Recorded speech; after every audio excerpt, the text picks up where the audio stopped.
வருங்கால ஆசிரியர் பெருமக்களுக்கும் வணக்கம். இந்த வீடியோ வந்து பார்த்தீங்கன்னா பிஜிடிஆர்பி சைக்காலஜிக்கு உண்டான வீடியோ.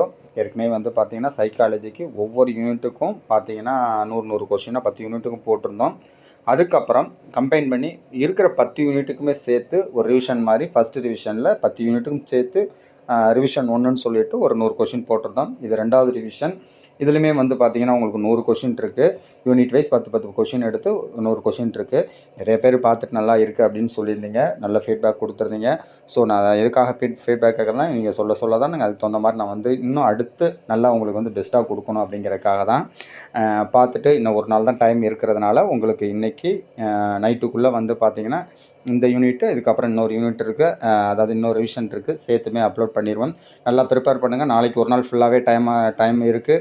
அடுத்தது முடிஞ்சுன்னா மற்றது ஏதாவது ரிவிஷன் பண்ண முடிஞ்சால் அதுவே நான் உங்களுக்கு அனுப்பிச்சி விட்றோம். ஸோ நீங்கள் பார்த்துட்டு நல்லா ப்ரிப்பேர் பண்ணுங்கள். ஷார்ட் டைம் தான் இருக்குது, ஒரு நாள் தான் இருக்குதுன்னு பாருங்கள். இருக்கிற டைமில் நீங்கள் பெஸ்ட்டாக பண்ணுறதுக்கு பாருங்கள். வாங்க வீடியோஸ் பார்ப்போம்.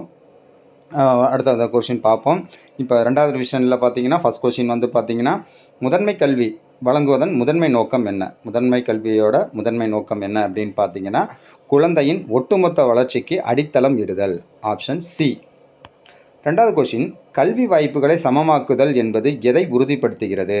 கல்வி வாய்ப்புகளை சமமாக்குதல் என்பது எதை உறுதிப்படுத்துகிறது அப்படின்னு பார்த்தீங்கன்னா சமூக பின்னணி, பொருளாதாரம் அல்லது பாலினம் பாராமல் அனைவருக்கும் கல்வி கிடைக்க வேண்டும். இதுதான் வந்து உங்களுக்கு வந்து பார்த்திங்கன்னா கல்விகளில் சம வாய்ப்பு வழங்குதல் என்பதன் நோக்கம். அடுத்து மூணாவது கொஷின் ஆர்எம்எஸ்ஏ ராஷ்ட்ரிய மத்தியமிக் சிக்ஷா அபியான். இந்த ஆர்எம்எஸ்ஏவோட முக்கிய கவனம் எதன் மீது இருந்தது அப்படின்னு பார்த்தீங்கன்னா உயர்நிலை கல்வி. Option B. முறைசாரா கல்வி என்பது பொதுவாக எங்கு நடைபெறுகிறது அப்படின்னு பார்த்தீங்கன்னா தினசரி வாழ்க்கை அனுபவங்கள், குடும்பம், சமூகம் இவற்றின் மூலம் வந்து பார்த்திங்கன்னா முறைசாரா கல்வி நடைபெறுகிறது. அடுத்த கொஷின் கல்வி நிறுவனங்களில் மாணவர்களின் நிலைத்தன்மை என்பதன் பொருள் என்ன? கல்வி நிறுவனங்களில் வந்து பார்த்திங்கன்னா மாணவர்களோட நிலைத்தன்மை ஸ்டெக்னேஷன் என்பதன் பொருள் என்ன அப்படின்னு பார்த்தீங்கன்னா ஒரே வகுப்பில் பல ஆண்டுகள் தங்குதல் அல்லது படிப்பை முடிக்க அதிக நேரம் எடுத்தல். இதை தான் வந்து பார்த்திங்கன்னா ஸ்டெக்னேஷன் அப்படிங்கிறாங்க, நிலைத்தன்மை அப்படின்னு சொல்கிறாங்க. ஆறாவது கொஷின் கல்வியை வேலைவாய்ப்பிலிருந்து பிரிப்பது என்ற கருத்து எதை வலியுறுத்துகிறது? கல்வியை வந்து பார்த்திங்கன்னா டீலிங்கிங் டிகிரிஸ் ஃப்ரம் எம்ப்ளாய்மெண்ட். கல்வியை வந்து வேலைவாய்ப்பிலிருந்து பிரிப்பது என்பது என்ற கருத்து எதை வலியுறுத்துகிறது அப்படின்னு பார்த்தீங்கன்னா வேலைக்கு கல்வி தகுதியை விட திறன்கள் மற்றும் அனுபவங்களுக்கு முக்கியத்துவம் அளிப்பது. அதாவது பார்த்திங்கன்னா ஒரு வேலைக்கு கல்வி தகுதியை விட அதோட திறன்கள், ஸ்கில் மற்றும் எக்ஸ்பீரியன்ஸ் தான் ரொம்ப முக்கியத்துவம் அப்படிங்கிறத உணர்த்துறது தான் இதோட நோக்கம். அடுத்து சமூக ரீதியாக பின்தங்கிய குழந்தைகளுக்கான கல்வி எதை உறுதிப்படுத்த முயல்கிறது? சமூக ரீதியாக பின்தங்கிய குழுக்களுக்கான கல்வி எதை உறுதிப்படுத்த முயல்கிறது அப்படின்னு பார்த்தீங்கன்னா ஆப்ஷன் பி. கல்வி அமைப்பில் அவர்களுக்கு சமமான அணுகல் மற்றும் வாய்ப்புகள். Option B. அடுத்து எட்டாவது கொஷின் அனைவரையும் உள்ளடக்கிய கல்வி என்பது எதற்கான ஒரு அணுகுமுறை? அனைவரையும் உள்ளடக்கிய கல்வி என்பது எதற்கான அணுகுமுறை அப்படின்னு பார்த்தீங்கன்னா ஆப்ஷன் பி. அனைத்து குழந்தைகளையும் அவர்களின் வேறுபாடுகளை பொருட்படுத்தாமல் ஒரே வகுப்பறையில் ஒன்றாக கற்க அனுமதிப்பது. ஒன்பதாவது கொஷின் கல்வியின் சவால்களில் மலிவுத்தன்மை மற்றும் அணுகல் தன்மை அஃபார்டபிலிட்டி அண்டு அக்சசபிலிட்டி என்பதன் பொருள் என்ன அப்படின்னு பார்த்தீங்கன்னா ஆப்ஷன் பி. கல்வி செலவு கட்டுப்படியாக கூடியதாகவும் அனைவருக்கும் எளிதாக கிடைப்பதாகவும் இருக்க வேண்டும். அடுத்து இந்த யூனிட்டோட ஃபஸ்ட் யூனிட்டோட லாஸ்ட் கொஷின் இந்திய அரசியலமைப்பின்படி கல்வி என்பது எந்த பட்டியலில் உள்ளது? இது வந்து பார்த்தீங்கன்னா இந்த கொஷின் ரெண்டாவது டைம் பார்க்குறோம். இந்திய அரசியலமைப்பின்படி கல்வி என்பது பொதுப்பட்டியல் கான்கரண்ட் லிஸ்ட்டில் இருக்குது. அடுத்து ரெண்டாவது யூனிட் வந்து பார்த்தீங்கன்னா the philosophical and sociological foundation of education. இந்த டாப்பிக்கில் உலகியல் தன்மை பற்றி ஆராயும் தத்துவ பிரிவு எது? நேச்சர் ஆஃப் ரியாலிட்டி அதை பற்றி ஆராயும் தத்துவ பிரிவு மெட்டாபிசிக்ஸ். Option B. உண்மைத்தன்மை அல்லது இருப்பு பற்றிய ஆய்வுக்கு முதன்மை கவனம் செலுத்தும் தத்துவ பிரிவு எது? ஆண்டாலஜி. உண்மைத்தன்மை அல்லது இருப்பு பற்றிய ஆய்வுக்கு முதன்மை கவனம் செலுத்தும் தத்துவ பிரிவு ஆண்டாலஜி. மூன்றாவது கொஷின் ஆசிரியரை ஒரு வழிகாட்டி என்று கருதும் இந்திய தத்துவ ஞானி யார்? ஆசிரியர் வழிகாட்டி என்று கருதும் ஒரு தத்துவ ஞானி ஜே. கிருஷ்ணமூர்த்தி. நான்காவது கொஷின் குழந்தை மையக்கல்வி என்ற கருத்தை முன்மொழிந்தவர்களில் முக்கியமான மேற்கத்திய தத்துவ ஞானி ரூசோ. மேற்கத்திய தத்துவ ஞானி வந்து பார்த்திங்கன்னா ரூசோ. அடுத்து 5வது கொஷின், கல்வியில் இயற்கைவாதம் எதை வலியுறுத்துகிறது அப்படின்னு பார்த்தீங்கன்னா குழந்தைகளை இயற்கையான சூழலில் கற்க அனுமதித்தல். இயற்கைவாதங்கிறது குழந்தைகளை இயற்கையான சூழலில் கற்க அனுமதித்தல். அடுத்து சமூக நீதி, சோஷியல் ஜஸ்டிஸ் என்பது எதை குறிக்கிறது அப்படின்னு பார்த்தீங்கன்னா சமூகத்தில் உள்ள அனைவரும் சமமான உரிமைகள், வாய்ப்புகள் மற்றும் பலங்களை பெறுவதை உறுதி செய்தல். 7வது கொஷின், சமூக மாற்றத்தின் முக்கிய காரணிகளில் ஒன்று எது பார்த்தீங்கன்னா ஆப்ஷன் பி, அறிவியல் மற்றும் தொழில்நுட்ப வளர்ச்சி. 8வது கொஷின், அகஸ்டே காம்டே எதனை நிறுவியவர்? அகஸ்டே காம்டே அப்படிங்கிறது எதை நிறுவியவர் அப்படின்னு பார்த்தீங்கன்னா சமூகவியல், சோஷியாலஜி. அடுத்து உலகளாவிய புரிதலுக்கான கல்வி எதை ஊக்குவிக்கிறது அப்படின்னு பார்த்தீங்கன்னா கலாச்சார பன்முகைத்தன்மைக்கு மரியாதை மற்றும் ஒத்துழைப்பு. ஆப்ஷன் பி, கலாச்சார பன்முகைத்தன்மைக்கு மரியாதை மற்றும் ஒத்துழைப்பு. 10வது கொஷின், இந்த 2வது யூனிட்டோட லாஸ்ட் கொஷின், அதாவது 2வது யூனிட்டோட லாஸ்ட் கொஷின், பாலின பார்வைகள் கல்வியில் எதை உறுதிப்படுத்துகின்றன? ஜெண்டர் பெர்ஸ்பெக்டிவ்ஸ் கல்வியில் எதை உறுதிப்படுத்துகின்றன அப்படின்னு பார்த்தீங்கன்னா பாலின சமத்துவம், பாகுபாடின்மை மற்றும் அனைத்து பாலினத்தவருக்கும் சமமான கல்வி வாய்ப்புகள் என்பதை உணர்த்துகிறது. அடுத்தது 3வது யூனிட், அலகு 3, 3rd யூனிட்டில் வந்து பார்த்திங்கன்னா தமிழ்நாட்டின் வரலாறு மற்றும் கலாச்சாரம் பற்றி பார்க்க போகிறோம். இதில் முதல் கொஷின், தமிழ்நாட்டில் நவீன கல்வி வளர்ச்சிக்கு அடித்தளமிட்டவர்களில் முக்கியமானவர் யார்? Option D, Kamaraj. தமிழ்நாட்டில் உள்ள பண்டைய கோயில் நகரமாக, டெம்பிள் சிட்டியாக அறியப்படும் நகரம் எது? மதுரை. Option B. தமிழர்களின் முக்கிய பண்டிகைகளில் ஒன்றான பொங்கல் எதற்காக கொண்டாடப்படுகிறது அப்படின்னு பார்த்தீங்கன்னா தெரியும், அறுவடை திருநாள். சிலப்பதிகாரம் மற்றும் மணிமேகலை எந்த இலக்கிய வகையைச் சேர்ந்தவை? காப்பியங்கள். அடுத்து தமிழ்நாட்டின் கிராமிய கலைகளில் ஒன்றான கரகாட்டம் எதனுடன் தொடர்புடையது? நடனம். உலக தமிழ் செம்மொழி மாநாடு முதலில் எங்கு நடைபெற்றது? கோவை. பண்டைய தமிழ்நாட்டின் முக்கியமான போர் மற்றும் வர்த்தக கலையாக விளங்கியது எது? சிலம்பாட்டம். தமிழ்நாட்டின் காவிரி டெல்டா பகுதி எதற்காக பிரபலமானது? நெல் உற்பத்தி. கல்வி வளர்ச்சிக்கு முக்கியத்துவம் அளித்த சோழ மன்னர்களில் ஒருவர் யார்? ராஜராஜ சோழன். அடுத்து 10வது கொஷின், திராவிட மொழி குடும்பம் எந்த பகுதிக்குரிய மொழிகளை கொண்டுள்ளது? தென்னிந்தியா. அடுத்து அலகு 4 குழந்தை பருவம் மற்றும் இளமை பருவம், சைல்ட்ஹுட் அண்ட் அடாலசன்ஸ். முதல் கொஷின், குழந்தைகளின் அறிதிறன் வளர்ச்சிக்கு விளையாட்டின் பங்கு என்ன? ஆப்ஷன் பி, சிக்கல் தீர்க்கும் திறன், படைப்பாற்றல் மற்றும் சமூக தொடர்புகளை மேம்படுத்துதல். 2வது கொஷின், பருவமடைதலில் ஏற்படும் பியர் ப்ரெஷர் என்றால் என்ன அப்படின்னு பார்த்தீங்கன்னா நண்பர்களின் குழுவிற்கு இணங்க செயல்பட ஏற்படும் சமூக அழுத்தம். 3வது கொஷின், குழந்தை பருவத்தில் ஏற்படும் பிரிவு பதட்டம், செப்பரேஷன் ஆன்சியாட்டி பொதுவாக எப்போது உச்சத்தை அடையும் அப்படின்னா 6 மாதங்கள் முதல் 3 வயது வரை.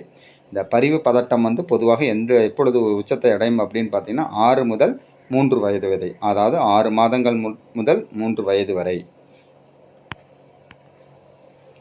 குழந்தைகளின் மொழி வளர்ச்சிக்கு எது மிகவும் முக்கியம் அப்படின்னு பார்த்தீங்கன்னா சுற்றுச்சூழல் தூண்டுதல்கள் மற்றும் தொடர்புகள். Option B. அடுத்து 5வது கொஷின், பருவமடைதலில் சுயமரியாதை மற்றும் உருவ நம்பிக்கை ஏன் முக்கியமானவை அப்படின்னு பார்த்தீங்கன்னா self esteem and body image ஏன் முக்கியம் அப்படின்னு பார்த்தீங்கன்னா ஒட்டுமொத்த மனநலன் மற்றும் சமூக தொடர்புகளுக்காக முக்கியம். 6வது கொஷின், விளையாட்டு அடிப்படையிலான கற்றல் குழந்தைகளின் எந்த வளர்ச்சிக்கு உதவுகிறது? அறிதிறன், சமூக உணர்ச்சி மற்றும் உடல் வளர்ச்சி. அறிதிறன், சமூக மற்றும் உணர்ச்சி மற்றும் உடல் வளர்ச்சி இவற்றிற்காக வந்து பார்த்திங்கன்னா இந்த வளர்ச்சிகளுக்கு குழந்தைகளின் இந்த வளர்ச்சிக்காக உதவுகிறது. அதாவது விளையாட்டு அடிப்படையிலான கற்றல் வந்து இவற்றிற்காக உதவுகிறது. 7வது கொஷின், பருவமடைதலில் மாணவர்கள் எதிர்கொள்ளும் பொதுவான உணர்ச்சி சவால்களில் ஒன்று எது? மனநிலை மாற்றங்கள், பதற்றம் மற்றும் மன அழுத்தம். Option B. ப்ரூனரின் அறிதிறன் வளர்ச்சி கோட்பாடு எதை வலியுறுத்துகிறது அப்படின்னு பார்த்தீங்கன்னா கற்றலில் சுறுசுறுப்பான பங்கு மற்றும் தகவல் செயலாக்கம். Option B. அடுத்து 9வது கொஷின், பருவமடைதலில் அம்ருதி என்பது என்ன? பருவமடைதல் அம்ருதி, அப்ஸ்ட்ராக்ட் திங்கிங். அம்ருதி அப்படிங்கிறது அப்ஸ்ட்ராக்ட் திங்கிங். அதோட அர்த்தம் என்ன அப்படின்னு பார்த்தீங்கன்னா புலன்களால் பார்க்க முடியாத கருத்துக்கள் கோட்பாடுகள் பற்றி சிந்திக்கும் திறன். புலன்களால் பார்க்க முடியாத கருத்துக்கள் கான்செப்ட் அண்டு கோட்பாடுகள் பற்றி சிந்திக்கும் திறன். இந்த யூனிட்டோட கடைசி கொஷின் வந்து பார்த்திங்கன்னா, சமூக உணர்ச்சி கற்றல் என்பது குழந்தைகளுக்கு எதை கற்பிக்கிறது? உணர்ச்சிகளை புரிந்து கொள்ளுதல், உறவுகளை உருவாக்குதல் மற்றும் பொறுப்பான முடிவுகளை எடுத்தல். Option B. அடுத்தது 5வது யூனிட் அழகு 5ல் வந்து பார்த்திங்கன்னா, கற்றலும் கற்பித்தலும், லேர்னிங் அண்ட் டீச்சிங். இதில் முதல் கொஷின், தோற்றப்பாட்டு உளவியல் கெஸ்டால்ட் தேரி வந்து பார்த்திங்கன்னா கற்றல் செயல்முறை எவ்வாறு பார்க்கிறது? Option B. முழுமையாக புரிந்து கொள்ளுதல் மற்றும் உள்ளுணர்வு மூலம் கற்றல்.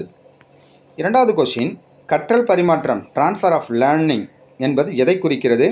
ஒரு சூழலில் கற்றுக்கொண்ட அறிவை அல்லது திறனை மற்றொரு சூழலில் பயன்படுத்துதல். Option A. மொழி மற்றும் கற்றல் ஒன்றோடொன்று தொடர்புடையவை என்பதை வலியுறுத்தும் துறை எது? ஆவண்ணா ஆப்ஷன் பி. மொழியியல் உளவியல். Psycholinguistics. பாடத்திட்டம் லெசன் பிளானிங் ஏன் முக்கியமானது அப்படின்னு பார்த்தீங்கன்னா, ஆசிரியர்களுக்கு வழிகாட்டி கற்பித்தல் நோக்கங்களை ஒழுங்கமைக்க இந்த பாடத்திட்டமானது முக்கியமானது அப்படின்னு சொல்கிறாங்க. அடுத்து, கற்றல் பாணிகளில் உடல் இயக்கம் சார்ந்த கற்றல் என்பது எதை குறிக்கிறது? தொடுதல், செய்தல் மற்றும் நகர்வதன் மூலம் கற்றல். Option C. 6வது கொஷின், தானியங்கு ஆசிரியர் பணி ஆட்டோகிராட்டிக் டீச்சிங் ஸ்டைல் கொண்ட ஒரு ஆசிரியர் எவ்வாறு செயல்படுவார் அப்படின்னு பார்த்தீங்கன்னா, அனைத்து முடிவுகளையும் தானே எடுத்து மாணவர்களின் பங்கேற்பை கட்டுப்படுத்துவார். 7வது கொஷின், கலப்பு அணுகுமுறைகள் ஹைபிரிட் அப்ரோச்சஸ் கற்பித்தலில் எதை உள்ளடக்கியது? பல்வேறு கற்பித்தல் உத்திகள் மற்றும் முறைகளை ஒருங்கிணைத்தல். Option B. 8வது கொஷின், விளைவு அடிப்படையிலான கல்வி எதை முதன்மையாக கருதுகிறது? விளைவு அடிப்படையிலான கல்வி அப்படிங்கிறது அவுட்கம் பேஸ்ட் எஜுகேஷன் எதை முதன்மையாக கருதுகிறது அப்படின்னு பார்த்தீங்கன்னா, மாணவர்கள் கற்றலுக்கு பிறகு எதை அறிந்திருப்பார்கள் மற்றும் என்ன செய்ய முடியும் அப்படிங்கிறத முதன்மையாக கருதும். Option B. 9வது கொஷின், கருத்து அடைதல் மாதிரி கான்செப்ட் அட்டைன்மெண்ட் மாடல் என்பது எதை கற்பிக்க பயன்படுகிறது? புதிய கருத்துக்களை உருவாக்கி அவற்றின் பண்புகளை புரிந்து கொள்ள. Option B. இந்த யூனிட்டோட 10வது கொஷின், கடைசி கொஷின், ஆசிரியர்களின் சுயாட்சி டீச்சரோட அட்டானமஸ் என்பது எதை குறிக்கிறது அப்படின்னு பார்த்தீங்கன்னா, ஆப்ஷன் பி. ஆசிரியர்கள் தங்கள் வகுப்பறையில் கற்பித்தல் மற்றும் கற்றல் முடிவுகளை எடுக்க சுதந்திரம். அட்டானமஸ் அப்படிங்கிறது நம்ம சுதந்திரமாக செயல்படுறது தான். அதில் வந்து பார்த்திங்கன்னா, ஆசிரியர்கள் தங்களோட வகுப்பறையில் கற்பித்தல் மற்றும் கற்றல் முடிவுகளை சுதந்திரமாக எடுப்பதற்காக உதவுகிறது. 6வது யூனிட், இதில் வந்து பார்த்திங்கன்னா நுண்ணறிவு மற்றும் ஆளுமை இன்டெலிஜென்ஸ் அண்டு பர்சனாலிட்டி. இந்த செகண்ட் ரிவிஷனில் 6வது யூனிட்டில் பார்த்திங்கன்னா இதில் ஒரு 10 கொஷின் இருக்குது. இதில் மொதல் கொஷின் வந்து பார்த்திங்கன்னா, கவனச்சிதறல் என்பது ஒருவரின் எந்த திறனை குறிக்கிறது? அப்படின்னு பார்த்தீங்கன்னா, ஆப்ஷன் பி. ஒரு குறிப்பிட்ட தூண்டுதல் அல்லது பணியில் மனரீதியாக கவனம் செலுத்துதல். இதுதான் கவனச்சிதறல் என்று அழைக்கப்படுகிறது. அடுத்த 2வது கொஸ்டின், மனப்பாங்கு ஆட்டிடியூட் என்பது எதை குறிக்கிறது? ஒரு நபர், பொருள் அல்லது நிகழ்வு பற்றிய ஒருவரின் உணர்வு, சிந்தனை மற்றும் நடத்தைக்கான போக்குதான் மனப்பாங்கு என குறிக்கப்படுகிறது.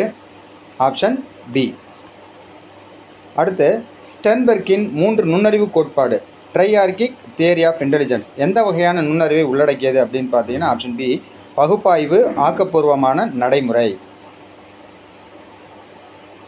அடுத்து, வழிகாட்டுதல் என்பது கல்வி நிறுவனங்களில் ஏன் முக்கியமானது அப்படின்னு பார்த்தீங்கன்னா, மாணவர்களின் கல்வி, தொழில் மற்றும் தனிப்பட்ட வளர்ச்சிக்கு உதவுவது.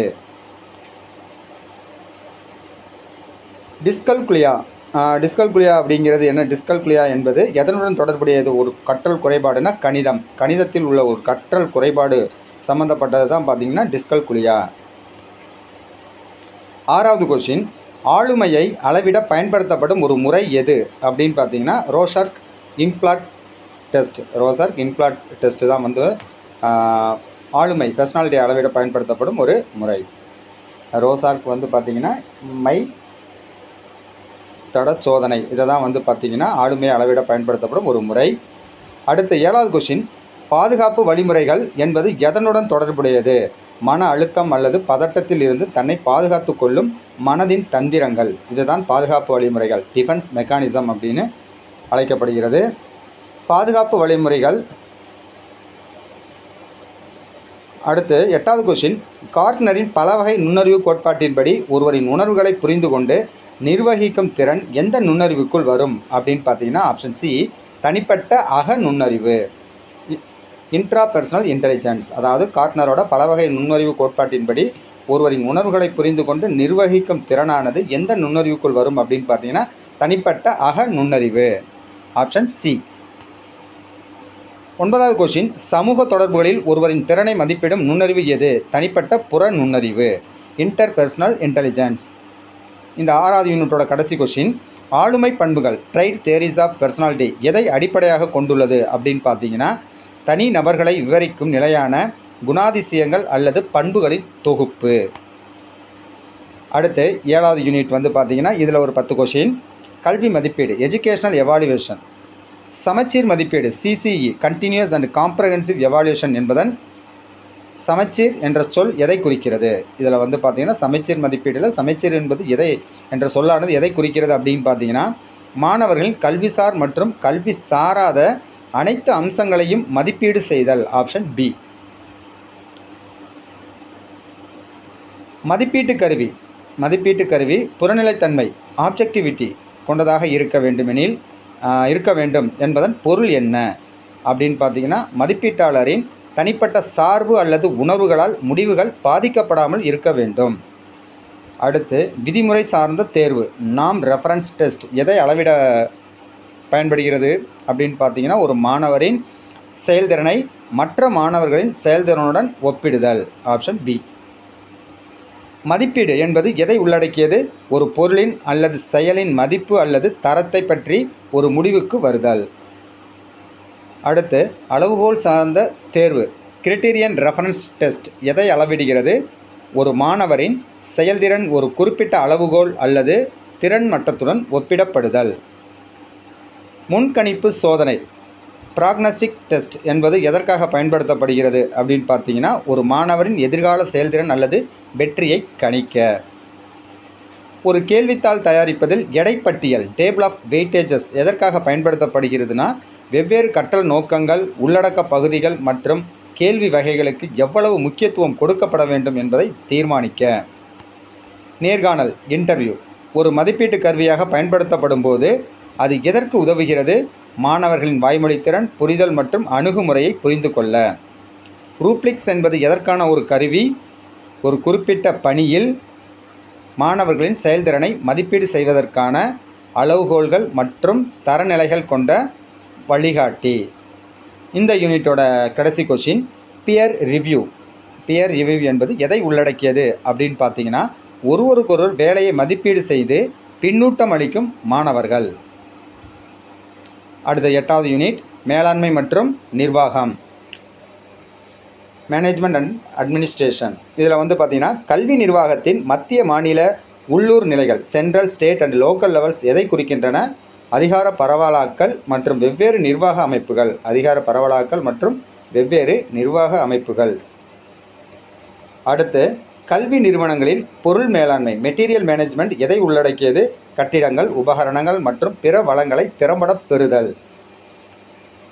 ஸ்வாக் பகுப்பாய்வு என்பதில் W என்பது எதை குறிக்கிறது? வீக்னஸ். ஸ்வாக்கில் வந்து ஸ்ட்ரென்த்து, அடுத்த வீக்னஸ், W என்பது வீக்னஸை குறிப்பது. கல்வி நிறுவனங்களில் மொத்த தர மேலாண்மை, டோட்டல் குவாலிட்டி மேனேஜ்மெண்ட், TQM செயல்படுத்துவதன் முக்கிய நோக்கம் அனைத்து செயல்பாடுகளிலும் தொடர்ச்சியான தர மேம்பாடு மற்றும் பங்குதாரர்களின் திருப்தி, ஆப்ஷன் பி. 5வது கொஸ்டின், தலைமைத்துவத்தில் பகிர்வு தலைமைத்துவம், ஷேர்டு லீடர்ஷிப் என்ற அணுகுமுறை எதை வலியுறுத்துகிறது? பல தனிநபர்கள் தலைமை பொறுப்புகளை பகிர்ந்து கொள்வது. அடுத்து பிளானிங், திட்டமிடல் என்பது மேலாண்மையின் முக்கிய செயல்பாடுகளில் ஒன்று. அதன் முதன்மை நோக்கம் என்ன அப்படின்னு பார்த்தீங்கன்னா எதிர்காலத்திற்கான இலக்குகள் மற்றும் அவற்றை அடைவதற்கான செயல் திட்டங்களை வகுத்தல். எதிர்காலத்திற்கான இலக்குகள், ஃபியூச்சர் கோல் அண்ட் அடைவதற்குண்டான செயல் திட்டங்கள். இவற்றை வகுத்தது தான் வந்து பார்த்திங்கன்னா திட்டமிடல் என்பதன் நோக்கம். அடுத்து கல்வி நிர்வாகத்தில் ஆசிரியர்களின் பங்கு என்ன? Role of teachers. கற்பித்தல், மாணவர்கள் வளர்ச்சிக்கு வழிகாட்டுதல் மற்றும் பாடத்திட்ட அமலாக்கம். 8வது கொஷின், கல்வி அமைப்பில் பள்ளி மேலாண்மை குழு SMC ஸ்கூல் மேனேஜ்மெண்ட் கமிட்டி ஏன் உருவாக்கப்படுகிறது அப்படின்னு பார்த்தீங்கன்னா பள்ளியின் செயல்பாடுகள் மற்றும் மேம்பாட்டில் சமூகத்தின் பங்கேற்பை உறுதி செய்ய. அக்கௌண்டபிலிட்டி என்பது நிர்வாகத்தில் எதை குறிக்கிறது? ஒருவர் தனது செயல்பாடுகள் மற்றும் முடிவுகளுக்கு பொறுப்பேற்கும் கடமை. Option B. கல்வி நிர்வாகத்தில் தொடர்பு ஏன் இன்றியமையாதது? கம்யூனிகேஷனுங்கிறது ஏன் வந்து ஒரு இன்றியமையாதது அப்படின்னு பார்த்தீங்கன்னா தகவல் பரிமாற்றம், புரிதல் மற்றும் ஒத்துழைப்பை உறுதிப்படுத்த. அடுத்தது 9வது பாட அலகு 9th யூனிட்டில் வந்து பார்த்திங்கன்னா கரிக்குலம் டிசைன் அண்டு டெவலப்மெண்ட், அதாவது பாடத்திட்ட வடிவமைப்பு மற்றும் மேம்பாடு. பாடத்திட்ட கோட்பாடுகள் பிரின்சிபிள்ஸ் ஆஃப் கரிக்குலம் எதற்கான அடித்தளத்தை வழங்குகின்றன? பாடத்திட்டத்தை உருவாக்குதல், செயல்படுத்துதல் மற்றும் மதிப்பீடு செய்தல். Option B. அடுத்த 2வது கொஸ்டின், பிராட் பீல்டு பாடத்திட்ட அமைப்பு எதை உள்ளடக்கியது? தொடர்புடைய பாடங்களை ஒரு பரந்த துறையாக ஒருங்கிணைத்தல். Option B. உள்ளடக்கப்பட்ட பாடத்திட்டம் எதன் மூலம் வெளிப்படும்? பள்ளி கலாச்சாரம், தினசரி வழக்கம் மற்றும் ஆசிரியர் மாணவர் தொடர்புகள். அடுத்த கொஸ்டின், பாடத்திட்ட அமைப்பில் தர்க்க ரீதியான அமைப்பு லாஜிக்கல் ஆர்கனைசேஷன் என்பது எதை குறிக்கிறது? விடை, கருத்துக்கள் எளியதில் இருந்து சிக்கலானவைக்கு ஒரு ஒழுங்கான முறையில் வரிசைப்படுத்தப்பட்டுள்ளன. கருத்துக்களானது எளியதில் இருந்து சிக்கலானவைகளுக்கு ஒரு ஒழுங்கான முறையில் வரிசைப்படுத்தப்பட்டுள்ளன. பாடத்திட்ட வடிவமைப்பில் பொருள் என்பதை மையமாக கொண்ட அணுகுமுறை எதை வலியுறுத்துகிறது? பாடத்தின் உள்ளடக்கத்தின் அறிவுசார் மரபுகள் மற்றும் ஒழுங்கு. அடுத்து வீலர் மாதிரி வீலர் மாடல் பாடத்திட்ட மேம்பாட்டில் எதை வலியுறுத்துகிறது?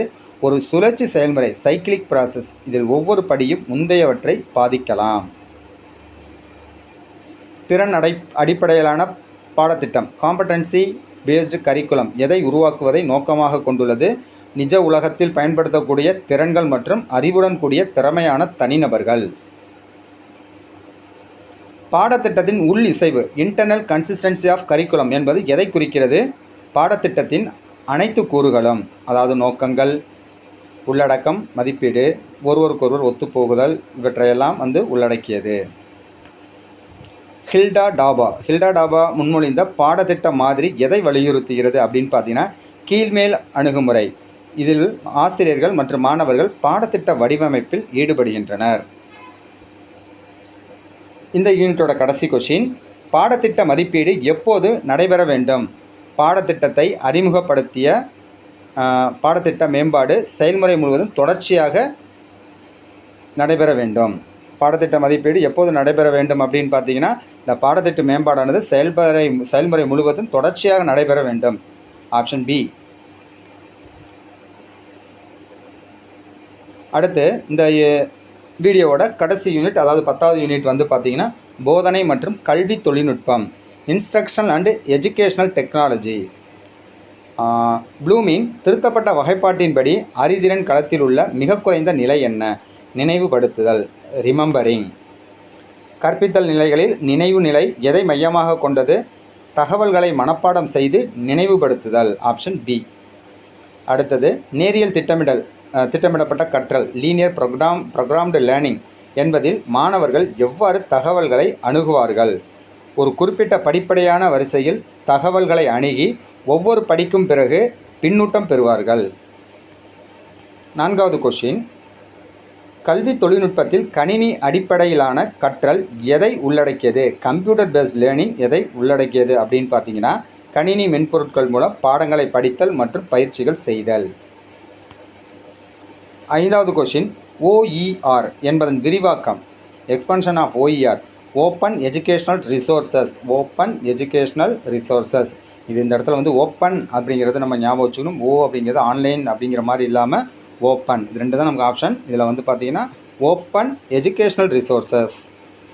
கற்றல் மேலாண்மை அமைப்பு லேர்னிங் மேனேஜ்மெண்ட் சிஸ்டம் ஒரு ஆசிரியருக்கு எவ்வாறு உதவுகிறது அப்படின்னு பார்த்தீங்கன்னா பாடங்களை பதிவேற்ற, வீட்டுப்பாடம் வழங்க, மதிப்பெண்களை நிர்வகிக்க மற்றும் மாணவர்களுடன் தொடர்பு கொள்ள. கலப்பு கற்றல் பிளண்டட் லேர்னிங் என்பது எதை குறிக்கிறது? பாரம்பரிய வகுப்பறை கற்றல் மற்றும் ஆன்லைன் கற்றல் ஆகியவற்றை ஒருங்கிணைத்தல். அடுத்து 8வது கொஸ்டின், மெய்நிகர் உண்மை விர்ச்சுவல் ரியாலிட்டி VR கல்வியில் எவ்வாறு பயன்படுத்தப்படுகிறது அப்படின்னு பார்த்தீங்கன்னா, மாணவர்கள் ஒரு உருவகப்படுத்தப்பட்ட முற்றிலும் மூழ்கிய சூழலில் நிஜ உலக அனுபவங்களை பெற. 9வது கொஸ்டின், கல்வியில் செயற்கை நுண்ணறிவு AI in education artificial intelligence in education எதை வழங்க முடியும் அப்படின்னு பார்த்தீங்கன்னா, ஒவ்வொரு மாணவரின் தேவைக்கேற்ப தனிப்பயனாக்கப்பட்ட கற்றல் பாதை மற்றும் உள்ளடக்கத்தை பரிந்துரைத்தல். இந்த 2வது ரிவிஷனோட கடைசி கொஷின் மற்றும் 10வது யூனிட்டோட கடைசி கொஷின் என்ன அப்படின்னு பார்த்தீங்கன்னா, சைபர்நெட்டிக்ஸ் கல்வி தொழில்நுட்பத்தில் எதனுடன் தொடர்புடையது அப்படின்னு பார்த்தீங்கன்னா, அமைப்புகளில் உள்ள கட்டுப்பாடு மற்றும் தகவல் தொடர்பு, கற்றல் செயல்முறைகளில் பின்னூட்ட அமைப்புகளின் முக்கியத்துவம் இவற்றுடன் தொடர்புடையது தான் சைபர்நெட்டிக்ஸ். இதோட பார்த்தீங்கன்னா நம்ம சைக்காலஜிக்கு 10 யூனிட்டுக்கு உண்டான ஃபுல் ரிவிஷனில் இந்த 2வது ரிவிஷன் வந்து இதோட முடிந்தது. இதை பற்றின உங்களுக்கு ஏதாவது உங்களுக்கு இதில் ஃபீட்பேக் சஜஷன் ஏதாவது சொல்கிறதா கண்டிப்பாக சொல்லலாம். நீங்கள் எல்லாம் வந்து பார்த்தீங்கன்னா எல்லாத்துக்கும் ஆன்சர் வந்து பிபின்னு இருக்குது. ஒரு சிலருக்கு மட்டும் ஏ வந்திருக்கு. அதெல்லாம் நம்ம பார்க்க வேணாம். இப்போ லாஸ்ட் டைம் கொஞ்சம் ஈஸியாக இருக்கட்டும் அப்படின்னா ஒரே மாதிரி இருக்கட்டும்ங்கிறக்காக எடுத்திருக்கோம். அடுத்த டைம் வரப்போ ஆப்ஷனை வந்து மிங்கிள் பண்ணி கொடுத்துட்றோம். இப்போது இதில் உள்ள கொஷினுக்கு உண்டான ஆன்சரை நீங்கள் மெமரி பண்ணிக்கிட்டு கொஞ்சம் ஞாபகம் வச்சுக்கிட்டீங்கனாலும் போதும். ஸோ இதில் ஏதாவது உங்களுக்கு வந்து கருத்துக்கள் இருந்தால் கண்டிப்பாக நீங்கள் பதிவிடலாம். அடுத்த ஒரு வீடியோவில் பார்ப்போம். அடுத்த இன்னும் ஒரே ஒரு வீடியோ உங்களுக்கு இருக்குது. அடுத்த 3rd ரிவிஷன் ஃபஸ்ட் டிவிஷன் நல்லா ஃபுல்லாக நிறைய பேர் பார்த்துருக்கீங்க, நிறைய கமெண்ட்ஸ் சொல்லியிருக்கீங்க. அதே மாதிரி இந்த செகண்ட் இதுவும் பார்த்துங்க. இந்த 3 இதுலேயுமே வந்து பார்த்தீங்கன்னா 3 இதுவுமே சேர்த்து ஒவ்வொரு யூனிட்டுக்கு 30 கொஷின் இருக்கிற மாதிரி உங்களுக்கு வந்து 300 கொஷின்ஸ் வந்துடும். ஸோ சைக்காலஜி பொறுத்த வரைக்கும் கொஷின் வந்து எப்படி வேணுமாலும் கேட்கலாம். லாஸ்ட் டைம்லாம் பார்த்தீங்கன்னா ஜென்ரலாகவே கேட்டுட்டாங்க. அது மாதிரி கூட இருக்கலாம். அந்த ஜென்ரல் அப்படிங்கிறப்போ ஒரு சைக்காலஜி ஃபுல்லாக நீங்கள் படிக்கிறப்ப ஏதாவது உங்களுக்குன்னு ஒரு ஐடியா வரும். அதை பேஸ் பண்ணி இருக்கலாம். ஸோ நீங்கள் பார்த்துட்டு உங்களோட மேலான கருத்துக்களை நீங்கள் பதிவிடுங்க. தேங்க்யூ ஃபார் வாட்சிங்.